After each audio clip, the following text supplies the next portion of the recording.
अस्सलाम वालेकुम वरहमतुल्लाहि वबरकातुहू। So this is sir Naseem Zulfiqar. और जैसे कि आप जानते हैं कि मैंने सेकेंड ईयर केमिस्ट्री का टारगेट पेपर अपलोड किया था 2022 के एग्ज़ाम्स के लिए। तो काफ़ी स्टूडेंट्स ने मुझसे कहा कि इसकी सॉल्यूशन जो है उन्हें रिक्वायर्ड है ताकि उनके लिए इजी हो जाए कि वो तैयारी पूरी तरह से कर सकें। तो इसी वीडियो में मैं जो है वो उसके सॉल्यूशन को बताऊंगा और टारगेट पेपर को एक्सप्लेन करूंगा, उसको सॉल्व करूंगा ताकि आपकी तैयारी बोर्ड एग्ज़ाम्स के लिए और अच्छी तरह से हो सके।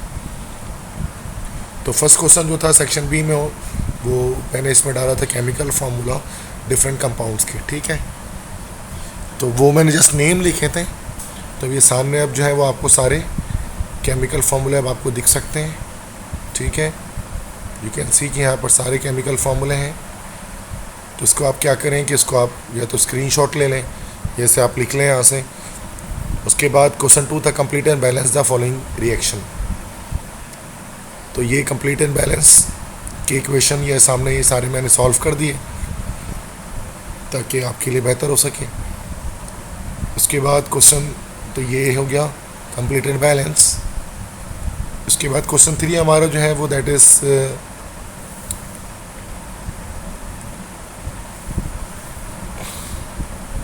क्वेश्चन 3 जो है वो हमारे पास क्या है कि IUPAC नेम्स लिखने हैं हमारे इनऑर्गेनिक कॉम्प्लेक्सेस के। तो ये हमारा क्वेश्चन 3 है। तो अब हम इसको सॉल्व करेंगे। तो काफ़ी सारे क्वेश्चंस इसके अंदर हैं क्योंकि सेक्शन बी के अंदर ये भी एक जो हमारा पोर्शन बनाता है एक अच्छा खासा, जिसमें जो है वो IUPAC नेम्स लिखने होते हैं इनऑर्गेनिक कॉम्प्लेक्सेस के। जैसे फर्स्ट है COCl6-3। अब ये 6 क्लोरीन है तो this will be this hexa chloro और CO हमारे पास है कोबाल्टेट और चार्ज, और उस पर चार्ज आ जाएगा हमारे पास 3 और आखिर में आ जाएगा इस पर आइन, ठीक है। नेक्स्ट उसके बाद सेकंड है हमारे पास 2 है, एक हमारे पास थायोसाइन और एक अमाइन है। तो पहले अमाइन लिखेंगे तो दिस विल बी डाईअमाइन। उसके बाद 4 है SCN, तो टेट्रा थायोसानो।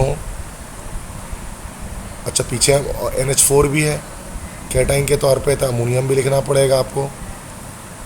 टेट्रा थायोसानो और फिर क्रोमेट हो जाएगा ये, और ऑक्सीडेशन नंबर इस पर कितनी आ जाएगी, तो ये -4 यहाँ पर आ गई, +1 यहाँ पर आ गई, तो इसकी 3 निकल जाएगी ऑक्सीडेशन नंबर।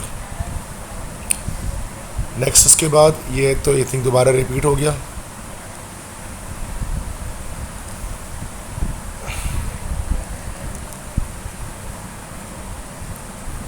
उसके बाद EN 3 टाइम्स है।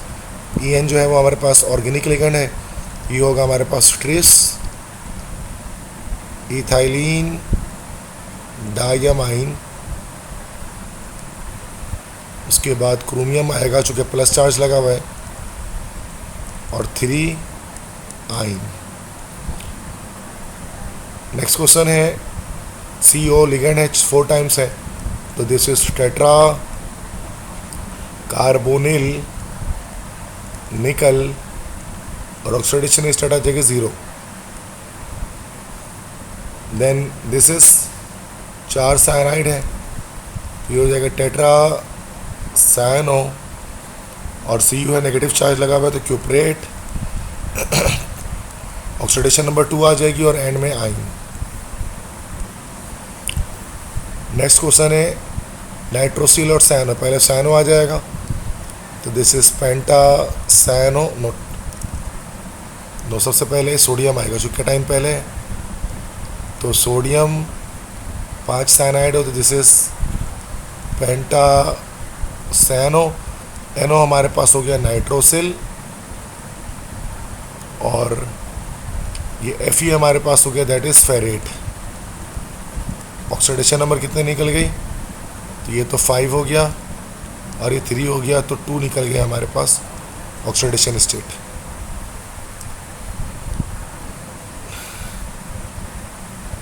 नेक्स्ट इसके बाद NH3 5 टाइम्स है, this is पेंटामाइन,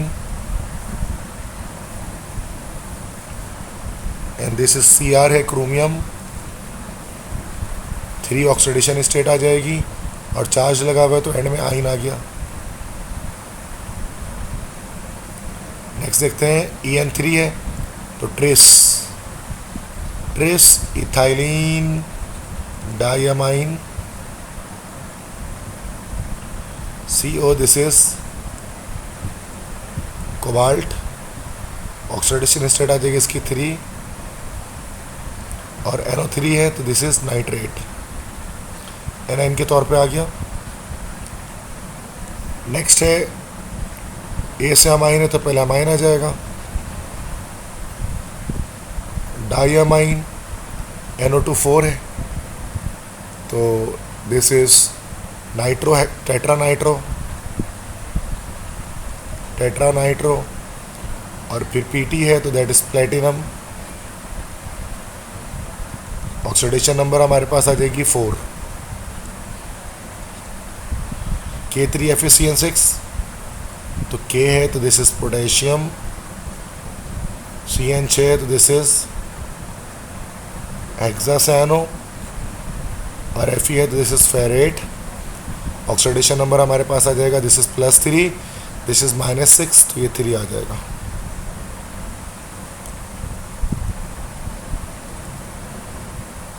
AuCl3 minus, Cl3 है तो ट्राइक्लोरो, और Au है तो दी हो गया ऑरेट, और 3 है तो यहाँ गया -3, उधर गया +3 -1 तो 2 हो जाएगा ये, और आखिरी में आइन। नेक्स्ट है ट्राइअमाइन, ट्राइक्लोरो,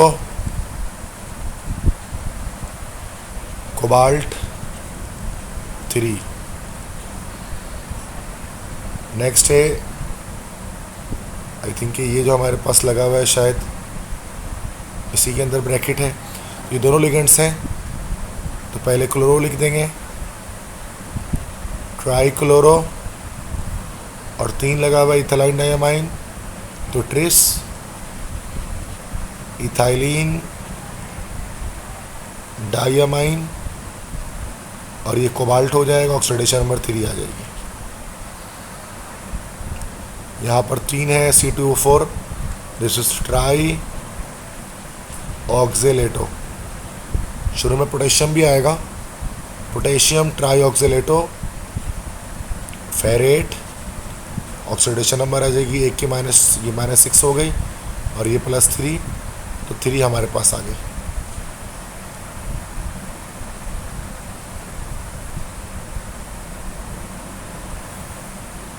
नेक्स्ट इसके बाद है En3 है तो this is tris, ethylene diamine, Cr है तो दिस इज क्रोमियम, और ऑक्सीडेशन नंबर 3 आ जाएगी, और एंड में आ जाएगा क्लोराइड।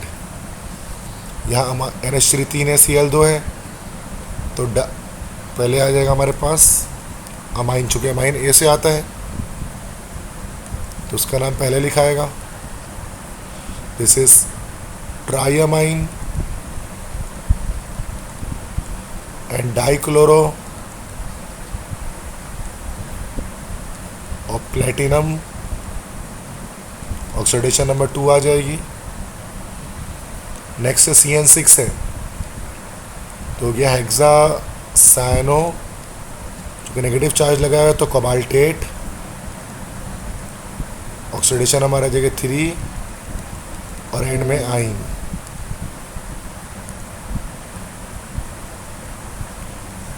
नेक्स्ट है हाइड्रोक्सो और नाइट्रो, हाइड्रोक्सो पहले बल्कि सबसे पहले सोडियम, जो कैटाइन का नाम सबसे पहले आता है जब भी कॉम्प्लेक्स का नाम लिखते हैं, तो दिस इज सोडियम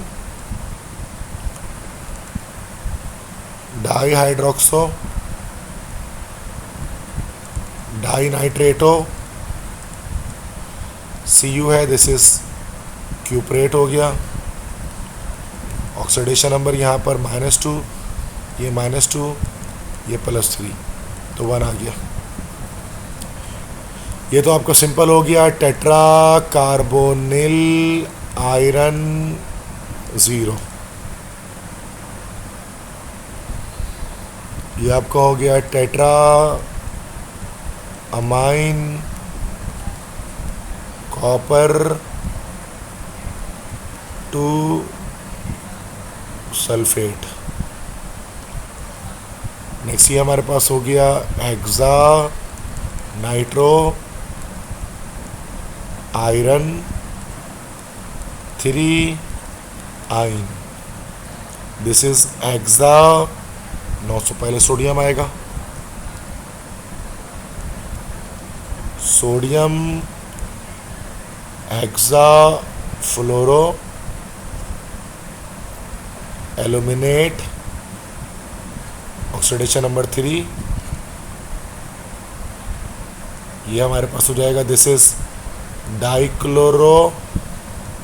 अब 2 EN है तो बेस, चूंकि ऑर्गेनिक लिगेंड है, बेस इथाइलिन डाइयामाइन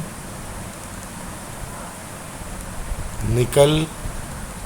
ऑक्सीडेशन नंबर आ जाएगी -2, उधर जाएगा +2 के साथ, तो 0 हो जाएगा, तो 0 आ जाएगा। यहाँ देख लें, सबसे पहले तो Cl2 है, तो डाइक्लोरो, EN 2 है, तो बेस इथाइलिन डाइयामाइन, उसके बाद Cr है, दिस इज क्रोमियम ब्रैकेट, देना एंड में क्लोराइड। ऑक्सीडेशन नंबर निकल जाएगी -2 -1, 3 निकल जाएगी। यहाँ देखें, दिस इज डाइब्रोमो बिस इथाइलिन डाइयामाइन,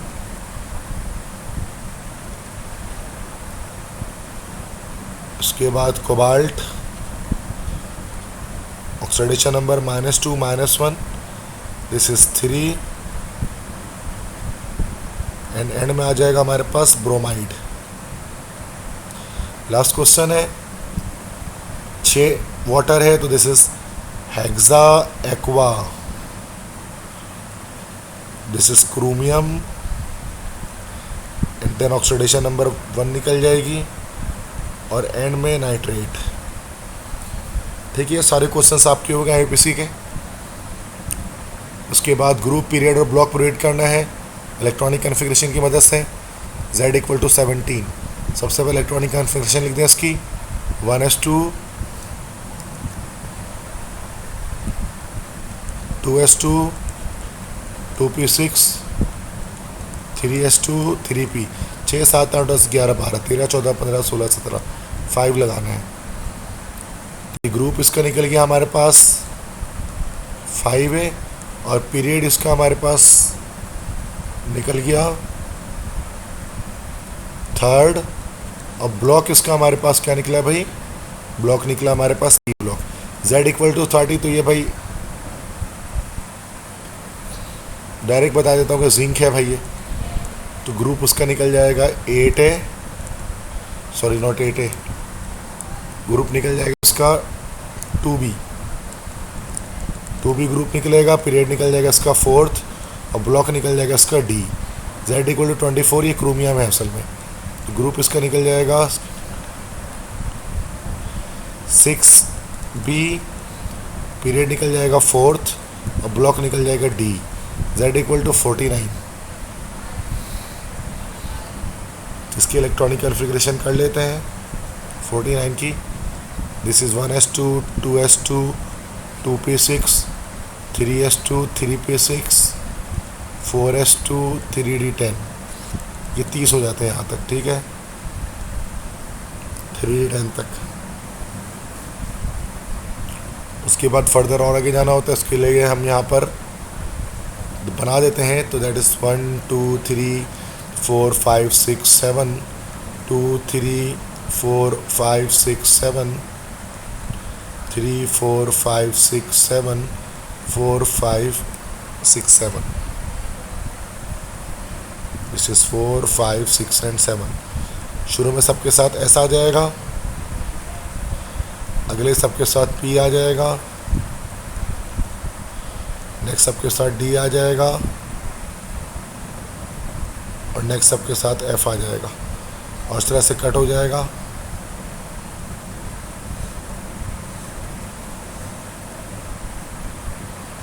तो 1s2 2s2 2p6 3s2 3p6 4s2 3d10, फिर 4p 5s, तो 4p6 5s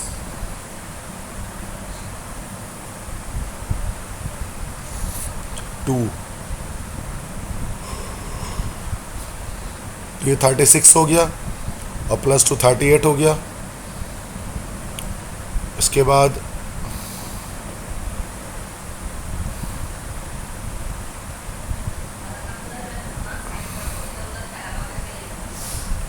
यहाँ पर हम देख लेते हैं, तो जिंक 30 होता है ना, 30। उसके बाद जिंक के बाद हमारे पास 6 एलिमेंट और आते हैं और फिर आ जाता है 36 आ जाता है, 31 to 36 जो क्रिप्टॉन का होता है। उसके बाद 37 और 38 पर हमारा एस ब्लॉक एलिमेंट होते हैं। देन उसके बाद 39 40 41 42 43 44 45 46 47 48 49, तो 3a 4a 5a 6a 7a पूरा 8a 1b 2b। उसके बाद 49 मतलब हमारा हो गया इसमें 3a ग्रुप के अंदर से, यहाँ पर हमारे पास एलिमेंट आ गया 3a ग्रुप के अंदर से। तो पीरियड हमारे पास इसके अंदर निकल जाएगा, दिस विल बी 5th निकल जाएगा, ग्रुप निकल जाएगा हमारा 3a और ब्लॉक निकल जाएगा हमारा p इसके अंदर। Z इक्वल टू 29, ये कॉपर है, इसका पीरियड 4th निकलेगा, ग्रुप इसका निकलेगा 1b और ब्लॉक निकल जाएगा इसका d। Z इक्वल टू 34, तो ये 34 कहाँ तक जा रहे हैं, जिंक से आगे 4, तो that is 3a 4a 5a 6a group पे आ रहे हैं। ऑक्सीजन सल्फर सेलेनियम, सेलेनियम की बात कर रहे हैं, तो 6a ग्रुप है, 4th पीरियड है और ब्लॉक इसका p है। ठीक है, तो ये सारे इसके क्वेश्चंस हो गए। फिर उसके बाद कुछ रीजंस हमारे पास हैं, इसके आंसर्स भी देख लें। कह रहे हैं कि zinc hydroxide is soluble in excess of sodium hydroxide solution.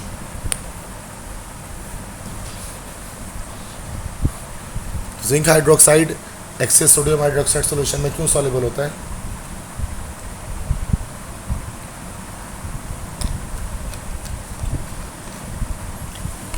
तो इस रीजन का क्या आंसर होगा? तो एक्सेस ऑफ सोडियम हाइड्रोक्साइड में कि zinc reacts with access NaOH मतलब सोडियम हाइड्रोक्साइड टू प्रोड्यूस, तो इससे क्या बना देता है वो, तो प्रोड्यूस कॉम्प्लेक्स एक बना देता है टेट्राहाइड्रोक्सोजिंकेट, तो ZnOH4। तो ये हमारे पास कॉम्प्लेक्स बन जाता है जो कैसा होता है कि which is soluble in water, जो पानी में हल हो जाता है। क्वेश्चन 2 है alkali and alkaline earth metals can form +1 and +2 ions respectively. 1A 2A वाले +1 +2 क्यों बनाते हैं? बिकॉज ये हमारे पास एक इलेक्ट्रॉन लॉस कर देते हैं तो +1 चार्ज बन जाता है, और अल्कलीन अर्थ मेटल हमारे पास 2 इलेक्ट्रॉन लॉस कर देते हैं तो ये +2 चार्ज बन जाता है हमारे पास। Alkali metals powerful reducing agent क्यों होते हैं? Because of their low IP value. Alkaline earth metals मतलब 2A ग्रुप के जो मेटल्स हैं वो ज़्यादा स्ट्रांगली हाइड्रेटेड होते हैं 1A ग्रुप से, चूँकि 2A ग्रुप का साइज़ स्मॉल होता है, जबकि 1A ग्रुप के एलिमेंट्स का साइज़ जो है वो बड़ा होता है इसके मुकाबले में, तो इसलिए छोटे आइटम ज़्यादा स्ट्रांगली हाइड्रेटेड हो जाते हैं। 5th alkali metals can not be used in voltaic cell, चूँकि अल्कली मेटल्स बहुत ज़्यादा एक्सप्लोजिव रिएक्शन करते हैं वाटर के साथ, तो एक्सप्लोजिव रिएक्शन विथ वाटर जिसकी वजह से इसको वोल्टाइक सेल में इस्तेमाल नहीं किया जाता। 6 है plaster of Paris is used in making plaster quotes and moulds. क्योंकि जब आप प्लास्टर ऑफ पेरिस ले लेंगे और उसमें अगर आप पानी डालेंगे तो पानी डालने पर क्या हो गया, CSO4.2H2O बन जाता है, जो हमारे पास कहलाता है जिप्सम। और जिप्सम काफ़ी हार्ड होता है, that's why plaster of Paris को कास्टिंग एंड मोल्डिंग के लिए इस्तेमाल करते हैं। 7th है IP value increase with the increase in atomic number in the period but decrease in group from top to down. मतलब इंक्रीज क्यों होते हैं लेफ्ट से राइट जाते हुए, चूँकि न्यूक्लियर चार्ज बढ़ता है जिसकी वजह से IP वैल्यू बढ़ती है। और टॉप से बॉटम डिक्रीज क्यों होती है, because of number of shell जो है वो इंक्रीज हो रहा होता है। जब शेल बढ़ता है तो IP वैल्यू डाउन होती है। 8 एल्कीन अर्थ मेटल और हार्डर देन एल्कनी मेटल। चूँकि एल्कीन अर्थ मेटल का साइज स्मॉल होता है, छोटे आइटम्स की डेंसिटी ज़्यादा होती है तो उसकी हार्डनेस ज़्यादा होती है, जबकि इसके मुकाबले में एल्कली मेटल्स के आइटम का साइज़ बड़ा होता है तो ये लेस डेंसर होते हैं या हार्ड भी नहीं होते इस वजह से। चूँकि जितने छोटे आइटम्स होंगे तो उतना ज़्यादा डेंसिटी होगी, चूँकि वो यूनिट वॉल्यूम में ज़्यादा से ज़्यादा आइटम्स हम आ सकेंगे। 9th alkali metals can form cation easily because of their low IP value, simple. 10 है atomic size of sulphur is bigger than that of oxygen. चूँकि ऑक्सीजन के पास शेल हमारे पास 2 होते हैं और सल्फर के पास 3 शेल होते हैं, दैट्स वाई ऑक्सीजन का एटम छोटा होता है और सल्फर का एटम उसके मुकाबले में बड़ा होता है। प्लास्टिक सर्फेस इलास्टिक होता है, तो इसके इलास्टिक होने की क्या वजह है, क्योंकि प्लास्टिक सल्फर का जो शेप होता है ना हमारा, वो इलोंगेटेड होता है, इलोंगेटेड स्ट्रक्चर होता है, तो जिसकी वजह से क्या होता है कि वो आराम से खिंचा सकता है। इस टाइप का क्वाल्ड स्ट्रक्चर होता है कि सल्फ़र आपके पास डिफरेंट जगहों पर लगे होते हैं, तो क्या होता है कि इसको यहाँ से आप खींच सकते हैं। इसकी वजह से प्लास्टिक सल्फर इलास्टिक नेचर रखता है। 12 है SO3 is dissolved in sulphuric acid but not in water.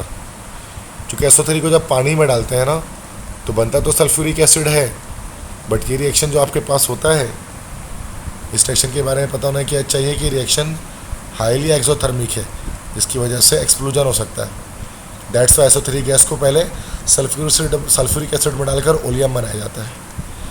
Next graphite conduct electricity whereas diamond does not. चूँकि ग्रेफाइट के पास फ्री इलेक्ट्रॉन होते हैं लेकिन डायमंड के पास कोई फ्री इलेक्ट्रॉन नहीं होते, इसकी वजह से वो करंट कंडक्ट नहीं करता। B2O3 एसिडिक होता है, Al2O3 एम्फोटेरिक होता है।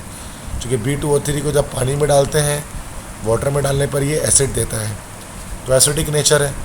जबकि Al2O3 की बात करें तो उसका HCl से रिएक्शन करा हो चाहे NaOH से करा दो, एसिड से करा दो चाहे दो बेस से करा दो, दोनों सूरतों में सॉल्ट देता है। दैट्स वाई Al2O3 का एम्फोटेरिक नेचर है। एम्फोटेरिक का मतलब एसिड और बेसिक दोनों नेचर है। 15 है the viscosity and boiling point of water are high. तो वजह क्या होती है भाई, हाइड्रोजन बॉन्डिंग, कि पानी के अंदर हाइड्रोजन बॉन्ड है जिसकी वजह से ये दोनों चीज़ें हाई हैं। 16 है boric acid is soft and silkie. क्योंकि बोरिक एसिड में क्या होता है कि 2 कंसेक्यूटिव लेयर्स चलती हैं बोरिक एसिड की और उसके बीच में 3.15 एंगस्ट्रॉम का फासला होता है, तो उसकी वजह से वो इजी टू कंप्रेस होते हैं, तो सॉफ्ट होते हैं और सिल्की होते हैं। 17 है diamond is a non conductor of electricity. क्योंकि ऊपर मैंने बता दिया कि डायमंड के पास कोई फ्री इलेक्ट्रॉन नहीं होता, इसकी वजह से।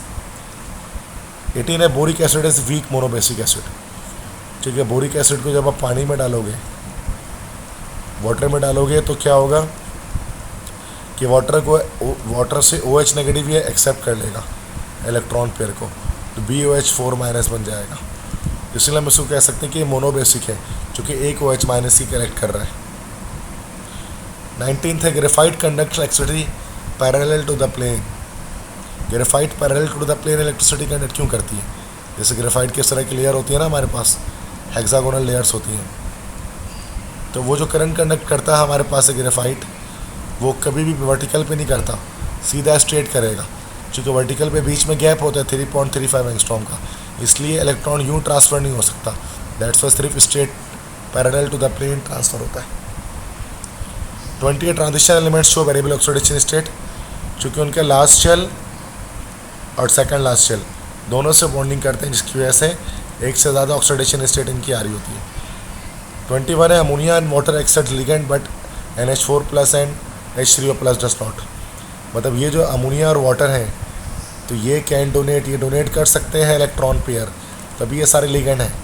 लेकिन ये जो अमोनिया माइन है और हाइड्रोनियम माइन है तो ये can not donate electron pair, ये इलेक्ट्रॉन पेयर डोनेट नहीं कर सकते। इसकी वजह से ये हमारे पास लिगेंड नहीं है, क्योंकि लिगेंड्स हमारे पास इलेक्ट्रॉन पेयर डोनर होते हैं। कह रहे डी ब्लॉक एलिमेंट्स में 4s ऑर्बिटल्स को पहले फिल किया जाता है 3D से, लेकिन 4s इलेक्ट्रॉन को निकाला पहले जाता है एनाइजेशन में। तो 4s ऑर्बिटल जो कि चौथे शेल पर है, लास्ट शेल पर है, तो उसका लास्ट शेल 4s है, जिसकी वजह से इलेक्ट्रॉन पहले 4s से निकलता है। 23 है ligands are generally called Lewis base, क्योंकि लिगेंड्स सारे क्या होते हैं, इलेक्ट्रॉन पेयर डोनर होते हैं। इलेक्ट्रॉन पेयर किसको देते हैं, सेंट्रल मेटल एटम को देते हैं, दैट्स वाई लेविस बेस है। 24 anhydrous copper sulphate is white while hydrated copper sulphate is blue. Anhydrous copper sulphate में हमारे पास वाटर ऑफ क्रिस्टलाइजेशन नहीं होता, ये अमरफस होता है, जिसकी वजह से ये वाइट होता है। लेकिन हाइड्रेटेड में 5H2 लगा होता है ना, इसकी वजह से इसके क्रिस्टल्स बन रहे होते हैं। 25 है transition metal form non stoichiometric compound, जो कि ट्रांजिशन मेटल्स के जो, अगर हम ट्रांजिशन मेटल्स के एटम को ड्रॉ करते हैं तो उनमें क्या होता है कि इनमें जो क्रिस्टल लैटिस बनता है, इसमें बीच में खाली स्पेस होता है, जिसको हम बोलते हैं वॉइड। इस वॉइड में कोई भी एलिमेंट घुस सकता है इसके अंदर और नॉन स्टोचोमेट्रिक कंपाउंड की फॉर्मेशन कर लेता है। 26 है the elements of a group in the product table have the same balance electronic configuration. तो किसी ग्रुप में जो एलिमेंट्स होते हैं उनकी same valence shell electronic configuration होती है, चूँकि उन सब के लास्ट में जो same electron in last shell, सबके लास्ट सेल में सेम इलेक्ट्रॉन होते हैं ग्रुप के अंदर, दैट्स वाई। 27 है lithium and beryllium markedly differ from the other members of the respective group. तो इसके पीछे रीज़न ये है कि लिथियम और बेरिलियम का स्मॉल साइज़ होता है, जिसकी वजह से वो अपने बाकी ग्रुप के एलिमेंट्स की जैसे नहीं है। 28 है हाइड्रोजन के पास +1 -1 दोनों ऑक्सीडेशन स्टेट रखता है कंपाउंड में, चूँकि हाइड्रोजन इलेक्ट्रॉन लॉस भी कर सकता है और इलेक्ट्रॉन गेन भी कर सकता है, इसलिए +1 -1 दोनों तरह की ऑक्सीडेशन हाइड्रोजन अपने पास रखता है। 29 atomic hydrogen is more reactive than molecular hydrogen, चूँकि इसका मॉलिक्यूलर हाइड्रोजन होता है उसका कंप्लीट डुप्लेट होता है। कंप्लीट डुप्लेट होने की वजह से जो H2 हमारे पास होता है वो स्टेबल होता है, तो रिएक्टिविटी तरह नहीं करता। लेकिन एटॉमिक हाइड्रोजन में H सिर्फ होता है एक इलेक्ट्रॉन के साथ, तो ये इनकम्प्लीट डुप्लेट होता है। इनकम्प्लीट डुप्लेट होता है तो सिंपल सी बात है कि ये ज़्यादा रिएक्टिव होगा। जो इनकम्प्लीट डुप्लेट का मतलब अनस्टेबल है, इसलिए फास्टर रिएक्ट करता है। 30 Y electronic configuration of chromium is this instead of this, because this is stable configuration. Copper के साथ भी ये मामला है कि 4s1 और 3d10 इसका होता है, और वजह ये होती है कि ये ज़्यादा स्टेबल कॉन्फ़िगरेशन है। ठीक है, बाकी तो ये याद करने की चीज़ें आ गई। क्वेश्चन 6, 7। क्वेश्चन 8 में जनरल वैलेंस कॉन्फ़िगरेशन लिखना है। 2a ग्रुप का हो जाएगा NS2, 1b का हो जाएगा NS2 N-1 D9, वैसे 1 भी है ना, तो ये 1 हो जाएगा और ये 10 हो जाएगा। 4 है NS2 NP2, 6 है NS2 NP4, 5 का होगा NS2 NP3, 3 2 5 हो गया। 5b का होगा NS2 N-1 D। अब चूँकि 5b ग्रुप है तो 3 आ जाएगा। 0 ग्रुप एलिमेंट का NS2 NP6 होता है। रिप्रेजेंटेटिव एलिमेंट्स का NS1 से 2 तक कुछ भी हो सकता है, मतलब अल्कली अर्थ मेटल।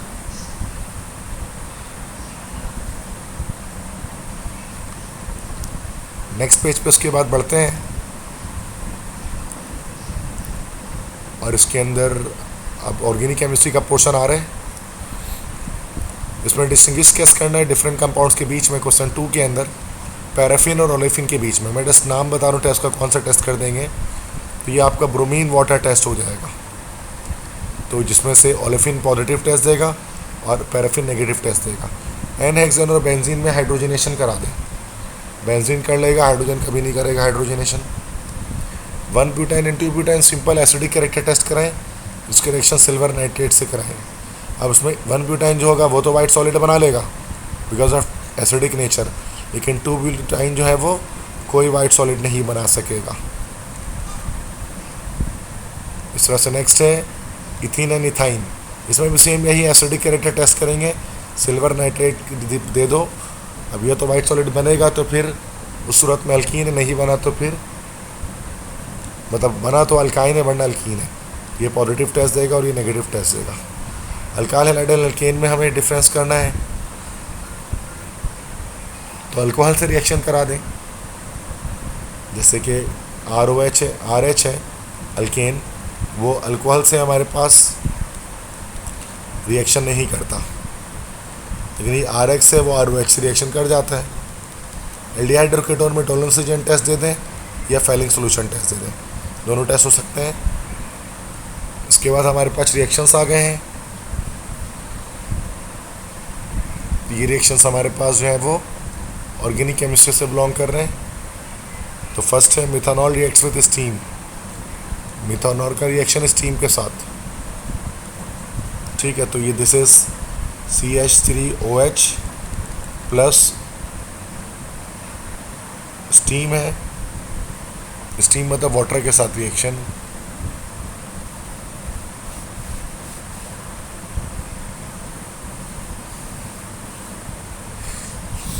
तो उसमें किस चीज़ की फॉर्मेशन होगी? अच्छा, ये रिएक्शन शायद सही नहीं है, क्योंकि मिथानॉल का स्टीम से रिएक्शन नहीं होता।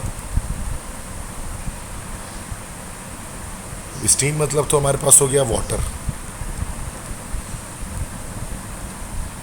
तो मिथानॉल का भी स्टीम से रिएक्शन नहीं करता, तो वन रिएक्शन छोड़ दें।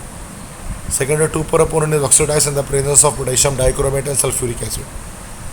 तो इसमें जो फाइनल प्रोडक्ट आपके पास बनेगा इस तरह से, तो ये हमारे पास 2 प्रोपोनोन है और इसकी ऑक्सीडेशन कर दें। ऑक्सीडेशन करने से ये हमारे पास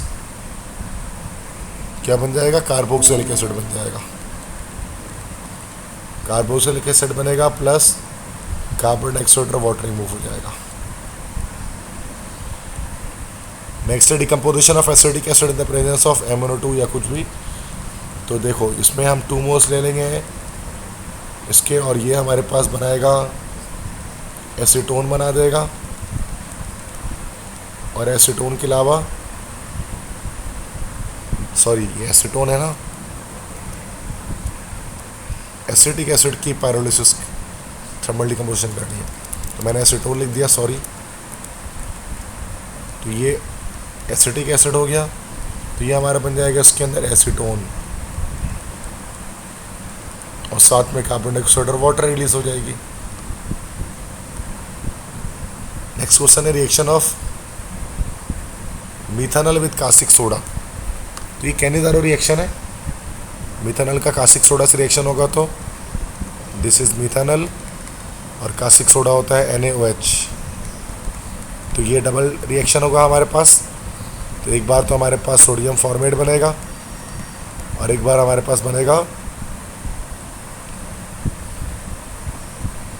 methyl alcohol. Next acetone is treated with I2 in the presence of sodium carbonate. उस रिएक्शन में एसीटोन है CH3 double bond of CH3। इसका रिएक्शन आयोडीन के साथ होता है इन the presence of sodium carbonate. तो इसमें हमारे पास क्या बनेगा? सोडियम एसीटेट बनेगा, आयोडो फॉर्म बनेगा CHI3, सोडियम आयोडाइड बनेगा और कार्बन डाइऑक्साइड और वाटर बनेगा। नेक्स्ट है axis ethanol is treated with concentrated sulphuric acid. ये हमारे पास डाईइथाइल ईथर बन जाएगा हमारे पास। नेक्स्ट है solution of sucrose is treated with east. तो जो सक्रोज है उसको ईस्ट में डालेंगे, तो ईस्ट क्या करेगा? इसको कन्वर्ट कर देगा हमारे पास इसमें भाई 2 यूनिट्स में, C6H12O6 के 2 यूनिट्स में डिकम्पोज कर देगा इसको। तो C6H12O6 C6H12O6, एक हमारे पास कहलाएगा ग्लूकोज और एक हमारे पास कहलाएगा फ्रक्टोज। नेक्स्ट है phenol is treated with bromine water. ये फिनॉल को ब्रोमीन वाटर से रिएक्शन कराएंगे, तो हमारे पास 2,4,6 ट्राइब्रोमोफिनॉल ये हमारे पास बच जाएगा। नेक्स्ट है acetyl chloride reacts with sodium ethanoate. Acetyl chloride के रिएक्शन सोडियम इथानोएट के साथ, इसमें हमारे पास क्या बनेगा? तो एसिटाइल क्लोराइड होता है CH3 डबल बॉन्ड OCl, उसके रिएक्शन सोडियम इथेनॉइड के साथ CH3C डबल बॉन्ड OONA, तो NaCl से रिएक्शन कर जाएगा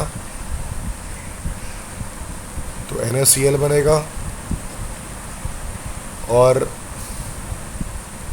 हमारे पास ये बन जाएगा कंपाउंड जिसको हम लोग बोलते हैं एसिटिक एनहाइड्राइड, ये बन जाएगा। ठीक है, उसके बाद ये है फॉर्मेल्डिहाइड, इसकी पोलीमराइजेशन करेंगे तो पोलीमराइजेशन करने से इस तरह से कंपाउंड मिलेगा आपको, मेटा फॉर्मेल्डिहाइड कहते हैं इसको, और ये हाइड्रोजन हाइड्रोजन तो यही कंपाउंड मिलेगा, this is meta formaldehyde.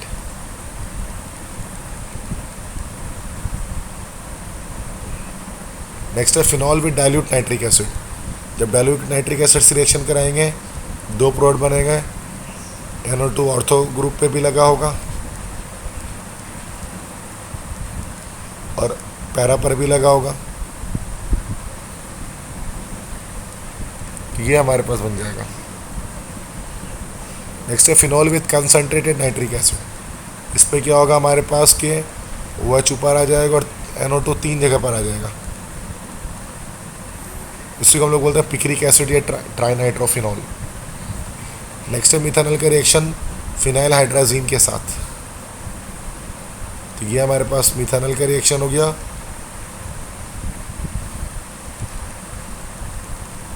Phenyl hydrazine के साथ दिस इज C6H5CH, उसके बाद NH, ये हम इस तरह से कह सकते हैं कि नाइट्रोजन है, नाइट्रोजन ले लिया, दैट इज हाइड्रोजन हाइड्रोजन, उसके बाद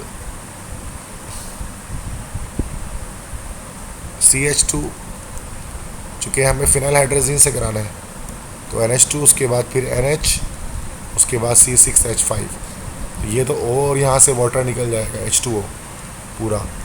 अब जो बचेगा हमारे पास that is hydrogen carbon hydrogen double bond nitrogen NH, उसके बाद C6H5। ठीक है, तो ये आपके पास बन गया रिएक्शन। नेक्स्ट है methanol is reacted with Tollens reagent, methanol का टोलेंस रिएजेंट से रिएक्शन कराना है तो C double bond OHH, Tollens reagent से कराना है तो डायमाइन सिल्वर 1 हाइड्रोक्साइड,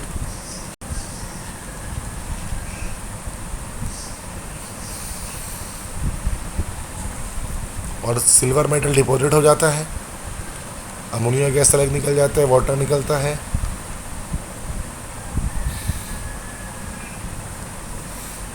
क्योंकि टोलेंस रिएजेंट से हम करा रहे हैं ना, और साथ में हमारे पास अमोनियम फॉर्मेट भी बनेगा। ठीक है बच्चों, ये हो गया। इसके बाद नेक्स्ट है 2 मोल CH3 CH2Cl है Ag2O के साथ, ये हमारे पास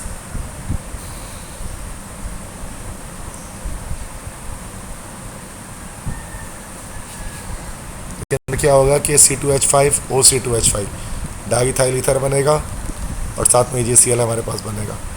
तो ये कैनिजारो रिएक्शन है, ऊपर भी चला गया कैनिजारो रिएक्शन, दोबारा से आ गया। इस तरह से कैल्शियम एसीटेट की जब हम ड्राई डिस्टिलेशन करेंगे तो इस पर हमें कीटोन मिलेगा और बाकी CaCO3 अलग हो जाएगा, इस तरह से कुछ। नाउ C2H5Cl के रिएक्शन SOCl2 के साथ, ये हो जाएगा C2H5Cl प्लस, मतलब C2H5Cl के रिएक्शन SOCl2 से करेंगे ना, इथाइल क्लोराइड का थायोनिल क्लोराइड से रिएक्शन कराया जाएगा।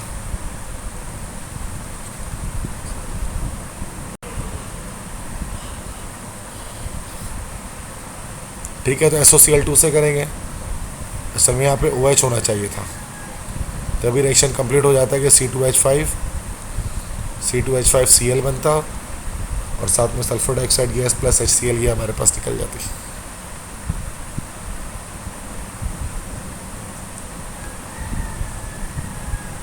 उसके बाद नेक्स्ट है एसीटोन के रिएक्शन हाइड्रोजन के साथ, तो जस्ट हाइड्रोजन ऐड हो जाएगी, OH यहाँ पर और CH3।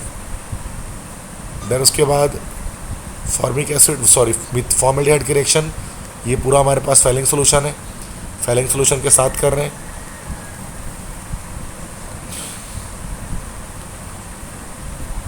तो ये हमारे पास सोडियम फॉर्मेट बनेगा,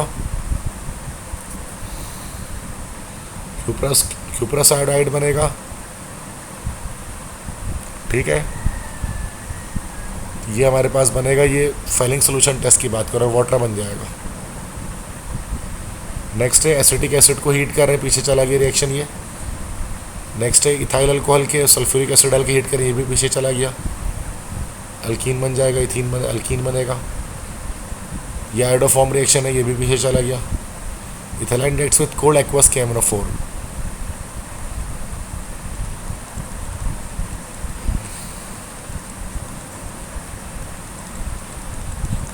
अब इसमें क्या है कि KMnO4 से रिएक्शन करते हैं ना, तो असल में नेसेंट ऑक्सीजन से करना पड़ता है। ठीक है, तो इथाइलाइन रिएक्शन करके क्या बनाएगा हमारे पास, ये इथाइलाइन ग्लाइकोल बनाएगा दिस कंपाउंड। अगर हमारे पास इथीन है तो फाइनली रिएक्शन के एंड में OH दोनों कार्बन के साथ जुड़ा हुआ लगेगा। This will be called ethylene glycol, इसको इथाइलिन ग्लाइकोल कहते हैं। नेक्स्ट है ethyl chloride reacts with sodium metal.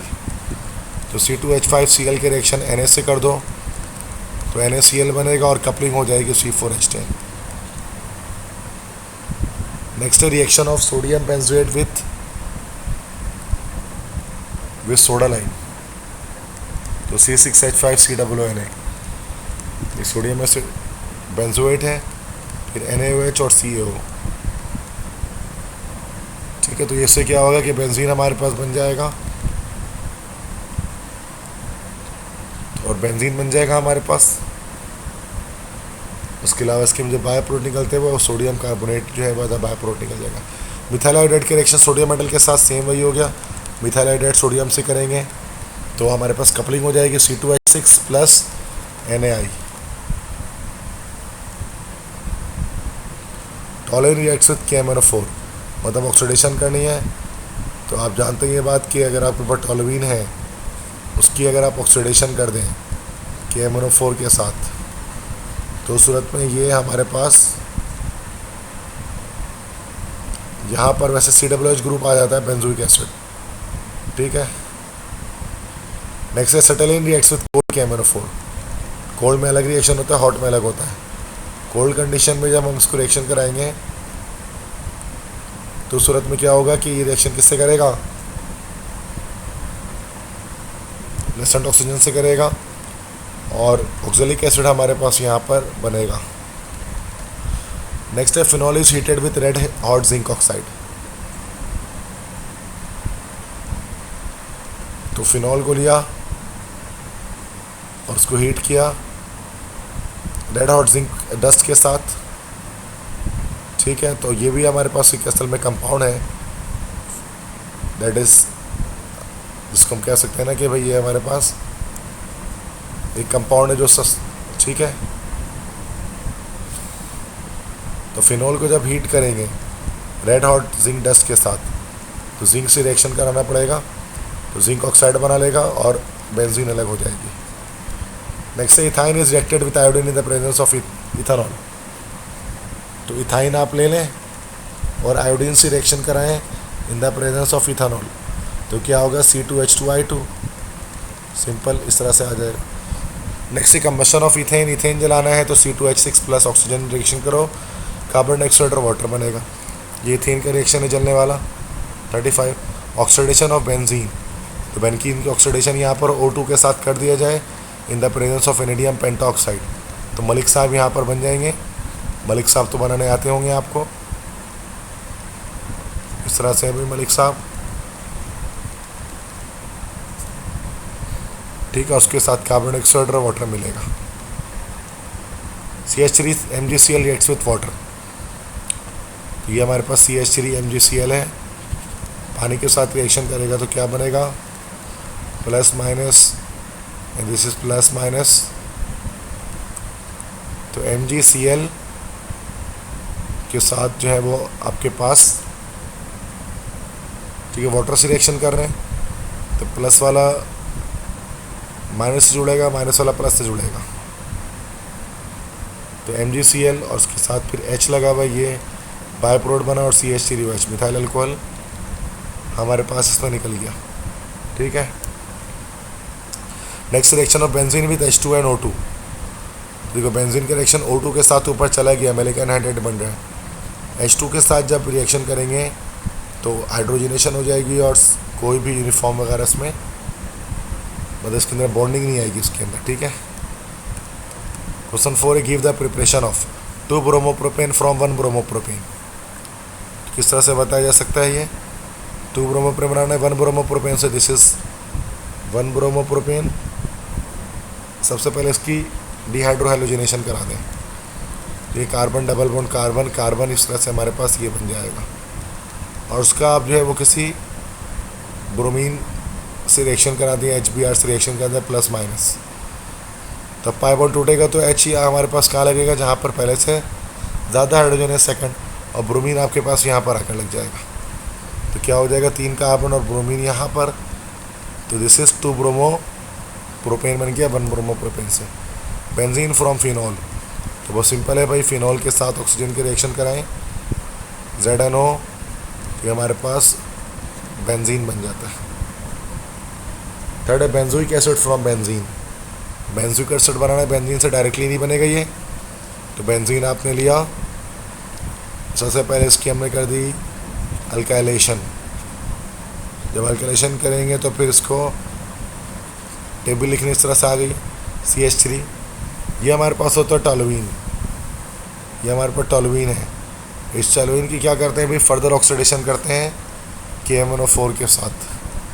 क्या होता है कि हमारे पास पर्पल कलर के सोल्यूशन में, तो ये हमारे पास CH3 है ना, तो COOH में चेंज हो जाता है, बेंजोइक एसिड हमारे पास ही बन जाता है। फोर्थ है इथेन फ्रॉम ग्रिग्नार्ड रीजेंट। तो इथेन बनाने ग्रिग्नार्ड रीजेंट से तो C2H5 MgOH, ये हो गया C2H6 प्लस Mg, एक तरफ OH और एक तरफ NO2। C2H6 एक तरफ OH और एक तरफ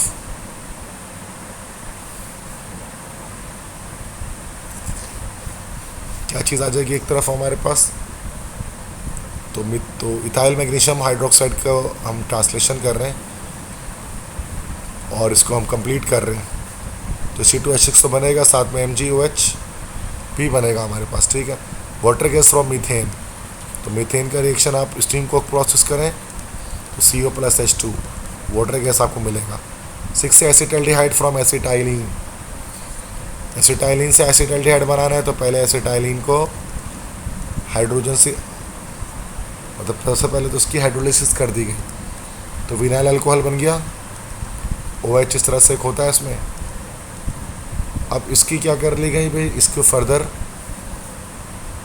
जब ये बन गया तो मैंने बताया था कि रीअरेंजमेंट होगी, है ना, डबल बॉन्ड उठ के यहाँ आ जाएगा, H उठ के यहाँ आएगा, तो CH3 C double bond OH, ये इसका हमारे पास फॉर्मूला हो गया।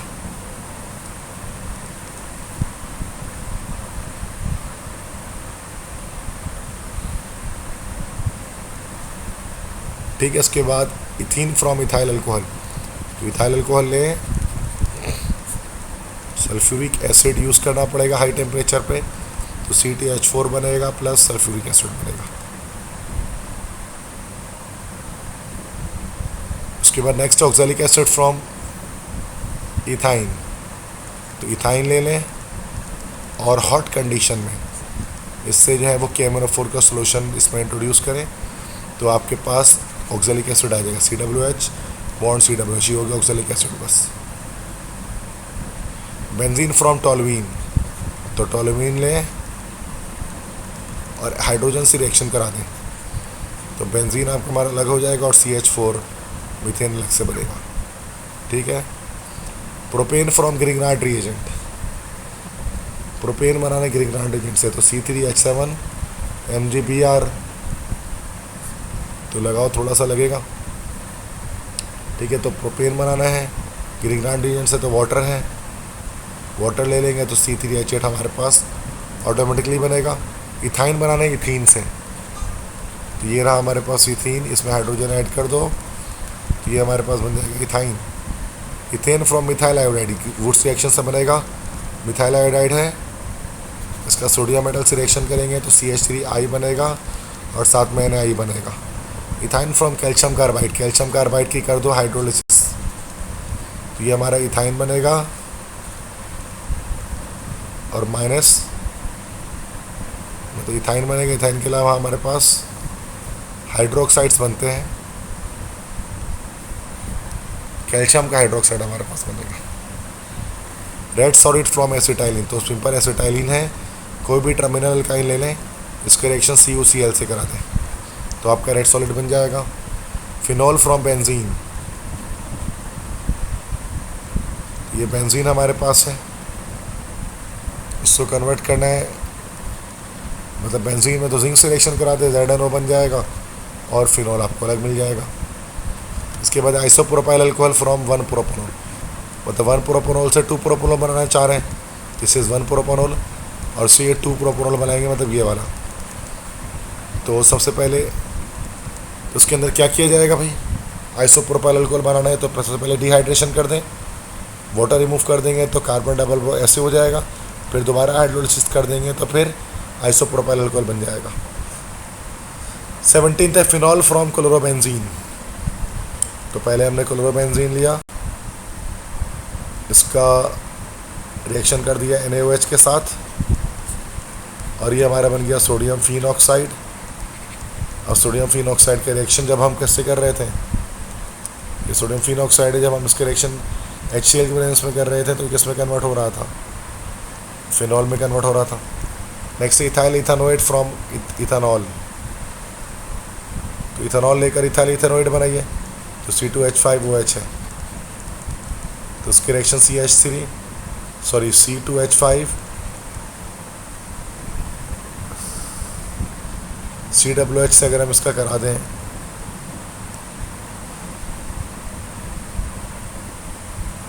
बल्कि CH3COOH से कराना पड़ेगा एसिटिक एसिड से, तो CH3COOH से रिएक्शन कराएंगे, ये इथाइल इथानोएट बन जाएगा CH3COOC2H5 plus water. Acetal from methanal, methanal ये हमारे पास होता है। अभी एसिटल कैसे बनेगा, इथाइल अल्कोहल के रिएक्शन कराएंगे और ये हमारा एसिटल बन गया। वैसे पहले ये हमारा हेमी एसिटल बना, OC2H5 मिलेगा यहाँ पर, तो OC2H5 मिलेगा तो हेमी एसिटल। अब दोबारा अगर एक और मोल ऑफ C2H5OH से रिएक्शन कराओगे तो क्या होगा कि हाइड्रोजन कार्बन हाइड्रोजन ऊपर भी OC2H5 आ जाएगा, नीचे भी OC2H5 आएगा, this is called acetal. Next है एनऑक्साइन फ्रॉम फॉर्मल्डिहाइड, तो ऊपर चला गया ये, give to preparation of dimethyl ketone, तो एक तो हम यहाँ पर कर लेंगे पायरोलिसिस ऑफ एसिटिक एसिड, एक इस तरह से निकल सकता है, और दूसरा प्रिपरेशन कीटोन का किससे कर सकते हैं, डाइमिथाइल कीटोन या एसीटोन का, आइसोप्रोपाइल अल्कोहल की ऑक्सीडेशन कर देते हैं, आइसोप्रोपाइल अल्कोहल की ऑक्सीडेशन करोगे तो ये हमें हासिल हो जाएगा। तो दो तरीके हो गए।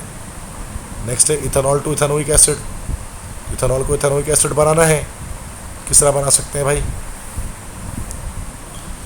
तो ये हमारे पास C2H5OH है, इसकी पहले ऑक्सीडेशन करेंगे तो C2H5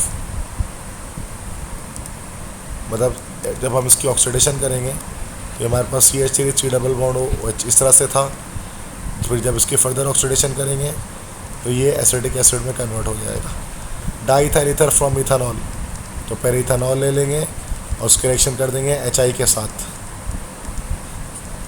ये C2H5I, तो ये डाईथाइल ईथर इसमें किस तरह से बनेगा इथेनॉल की वजह से, बल्कि इथेनॉल की बस हम ये क्या कर दें कि 2 मोल्स इथेनॉल लें और सल्फ्यूरिक एसिड यूज़ कर लें, तो खुद ही ये हमारे पास C2H5OC2H5 का स्ट्रक्चर हमारे पास बन जाएगा। इथेनॉल बनाने वाटर गैस से तो CO+H2 रिएक्शन कराएंगे तो वाटर गैस बनेगा CH3OH। एसीटोन बनाना है एसिटिक एसिड से, ये पीछे चला गया। इथेनॉल बनाना है ग्लूकोज से, ग्लूकोज से इथेनॉल, यस, तो ये C6H12O6 है। ये ज़ाइमेस एक एंजाइम होता है। ये ज़ाइमेस क्या करेगा, इसको इथाइल अल्कोहल में कन्वर्ट कर देगा और कार्बन डाइऑक्साइड गैस बाहर आ जाएगी। इथेनॉल फ्रॉम एसिटाइलिन ऊपर चला गया, एसिटाल्डिहाइड बना है। Diethyl ether from chloroethane, chloroethane मतलब C2H5Cl, इससे डाईथाइल ईथर बनाइए तो C2H5ONA। यस, इथॉक्सी इथेन का रिएक्शन कराएंगे, ये हमारे पास C2H5OC2H5 का स्ट्रक्चर बना और साथ में NaCl अलग हो गया। बाकी रिएक्शन विद SO2 और Cl2 ये हमारे पास बनेगा SOCl2, थायोनिल क्लोराइड। ठीक है, बाकी चीज़ें आप खुद से कर सकते हैं, नोमेनक्लेचर रह गया है। ठीक है, तो बाकी आई होप्स हो कि वो आप खुद से इसको कर लेंगे। बाकी चीज़ें मैंने करा दी हैं, तो बस इसके लिए क्या होगा कि आपकी तैयारी अब अच्छी तरह से हो सकती है, जो जो चीज़ें मैंने आपको करा दी। ठीक है, अल्लाह हाफिज़।